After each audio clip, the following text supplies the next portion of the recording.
To'g'risini aytsam, uzoq yillar sohamizga e'tibor qaratilmaganligi uchun sobiq Sovet ittifoqidan qolgan inshootlar bilan ishlaganmiz.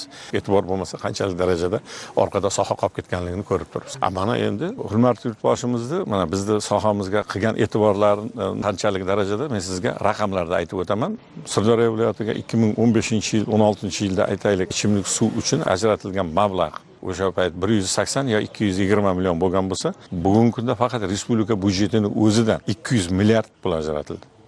Yoki bo'lmasa xalqaro moliya institutlaridan, ya'ni Jahon banki bilan ishlayotgan yo'nalishimizning o'zida bu yil hozirgacha 4 million dollar o'zlashtirgan bo'lsak, yil yakunigacha umumiy 7,5 million dollar o'zlashtiriladi.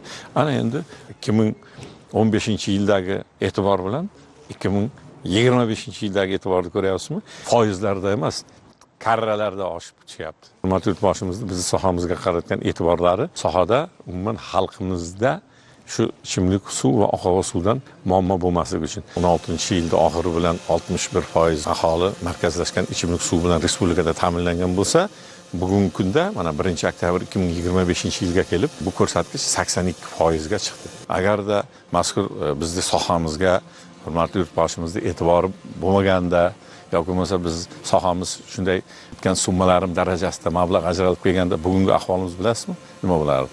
Men masalan tasavvur qila olmayman. Mart oyida o'tkazilgan yig'ilishlarda bu yil yakuni bilan 715 ming aholini ilk bor markazlashgan ichimlik suv bilan ta'minlash oldimizga topshiriq qilib qo'yilgan. Hozir endi sifat va hisob-kitob va uni aniqlash uchun suv o'lchagich uskunalar o'rnatish. Hozir mazkur yo'nalish bo'yicha mana shu yilda o'zida 51 milliard respublika davlat byudjetidan mablag' ajratib berdilar. Ikkinchi marta joriy yilning iyun oyida o'tkazgan yig'ilishlarida shunday topshiriq berdilar. Hududlarda bajarilayotgan ish uchun, saqlov uchun yoki bo'lmasa 208 ta tuman shahar bo'ladigan bo'lsa, respublikamizda shu hududlarda nima texnikang bor va saqlash uchun 10% lik ishlab topilgan qilingan saqlovga 10% lik mablag'ni joylarga yetkazib berish yetib boryaptimi, yo'qmi?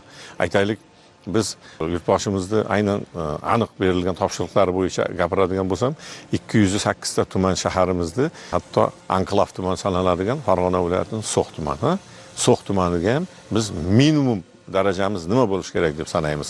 O'zini ekskavatori bo'lishi kerak. Mana bu avariya xizmat ko'rsatish mashinasi yoki bo'lmasa mana ekskavatorlari, bulardan olyapmiz. Minimum bitta tumanda 5 ta texnikasi bo'lishi kerak degan oldimizga biz topshiriq olganmiz. Shiorimiz shu. Yurtboshimizning topshiriqlarini Farg'ona viloyatining So'x tumanigacha yetkazib bordik. Yoki bo'lmasa Qoraqalpog'iston Respublikasining Mo'ynoq tumanida, yoki bo'lmasa Surxondaryo viloyatining Boysun tumanida eng uzoq hududlargacha texnika bilan ta'minlash bo'yicha maksimum programma qilganmiz.